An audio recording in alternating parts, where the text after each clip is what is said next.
It's more common these days that if you are homeless, you've experienced trafficking. I have 2 kids. My son is 13 and my daughter's 11. Right now, they are with a guardian through the DHS system. In 2019, I lost my grandmother. She was a very essential and spiritual leader in my life. She would provide for me and help me. She'd give you the shirt off her back. I was already self-medicating. I was paycheck to paycheck. It was right before the statewide shutdown in 2020 that my federal taxes got taken out for the student loans. It took my entire refund.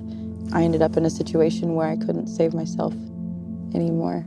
I already had a no-contact order on the children's father. I couldn't stay where he was staying, and that was my only other choice. I became homeless and was unable to provide adequate housing. It's never easy to say, your kids would be better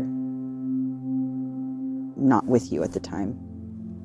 I knew then that it was just about surviving, getting through the situation I was in and getting back to a good place.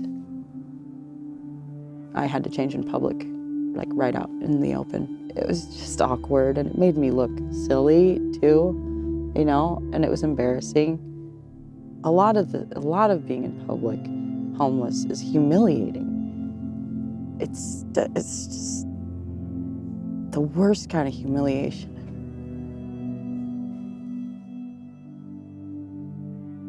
I was glad that the skywalks were open. I said, if those skywalk doors are open, then I can stay warm. I wasn't quite brave enough to lay down and sleep. I was quite tired most of the time.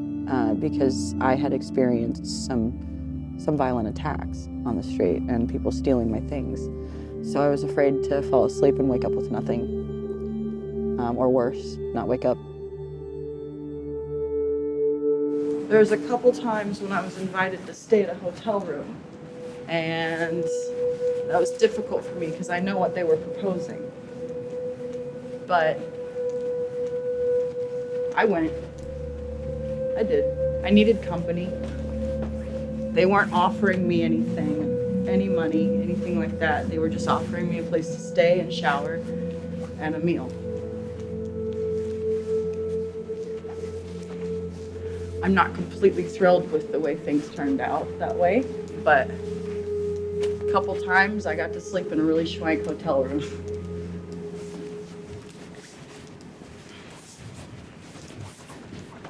That was really hard because those are the moments I remember that I feel shame about, and those are the things that, like, I think a lot of girls are afraid to admit. I had to flee a lot and leave my belongings behind at, I guess what you would call flop houses, places where people that are vagrant and drug users go for refuge. And a lot of the time I met good people that were willing to help me a little bit. Unfortunately, there's also people there that were out to victimize women like myself. It was hard to tell who was who, and it was hard to get rested down. Usually drug use going on.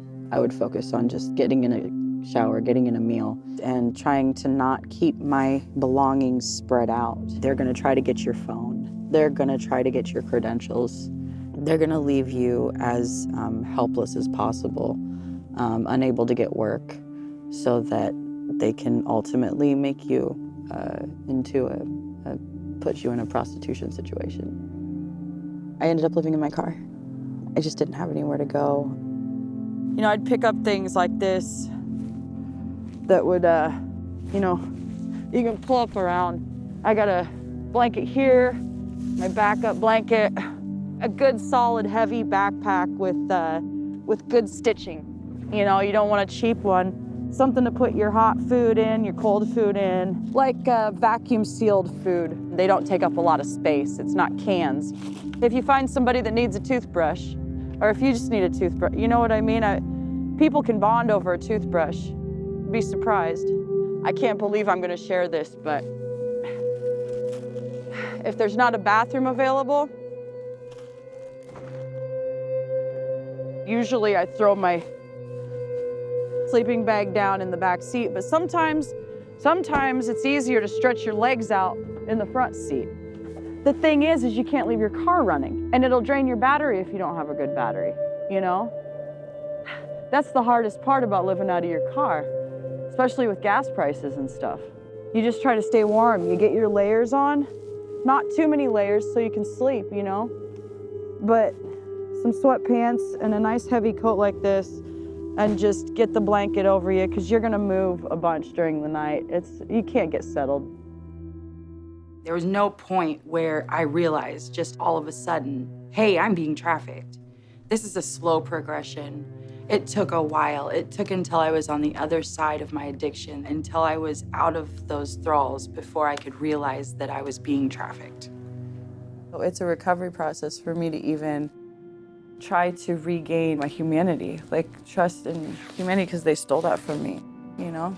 It changed my opinion of people. And it almost made me the kind of person that I don't like. And that becomes a really, really hard struggle. And it's all internal. There's no help for that besides faith. I know that God is real. I know He is. I knocked on the door and there was Pat. Pat helped me with dry socks, shoes, sleeping gear. There was always food here, bath and body care. They had a wardrobe available, a good stopping point where I could get warm. Joppa pointed me in the direction of women's recovery groups, a place to get my resume made. That made me feel confident. It made me feel like I could get back to work.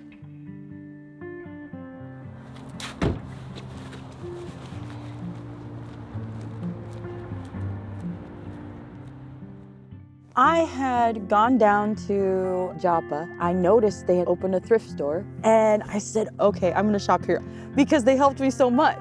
And then I get up to the counter and I started talking to Jackie. I'm really glad that I got a chance to talk to her, because it was a moment that we shared and it felt like time stood still.